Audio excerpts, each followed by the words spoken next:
નમસ્કાર મિત્રો, વિડીયોમાં તમારું સ્વાગત છે। તો મિત્રો, અત્યારે ખૂબ જ મોટી ખબર સામે આવી રહી છે।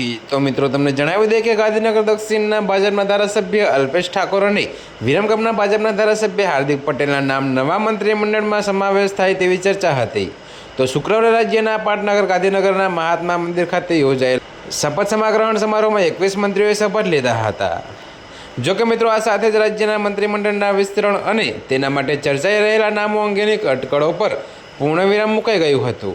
તો 21 મંત્રીઓ પૈકી અગાઉના મંત્રીમંડળના ગૃહ રાજ્યમંત્રી રહેલા સુરતની મજૂરા વિધાનસભા બેઠકના ધારાસભ્ય હર્ષ સંઘવીએ રાજ્યના છઠ્ઠા નાયબ મુખ્યમંત્રી તરીકે શપથ લીધા હતા। જી હા મિત્રો, તો તમને વધુમાં એ પણ જણાવીએ કે એ સિવાય કોંગ્રેસમાંથી ભાજપમાં જોડાયેલા અર્જુન મોઢવાડિયાનો મંત્રીપદ હાંસલ કરવાનો ઇંતજાર પણ આ સમારોહમાં સમાપ્ત થયો હતો।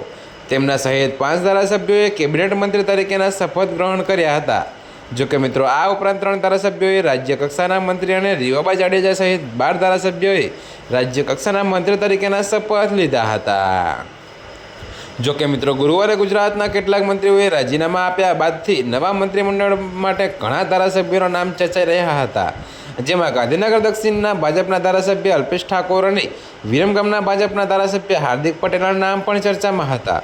પરંતુ ઘણા અન્ય મોટા નામે સહિત આ બંને નેતાઓને ગુજરાતના નવા મંત્રીમંડળમાં સમાવેશ ન હોતા। તો મિત્રો, અત્યારે હાલ માટે આટલું જ। મળીશું નવી અપડેટ સાથે।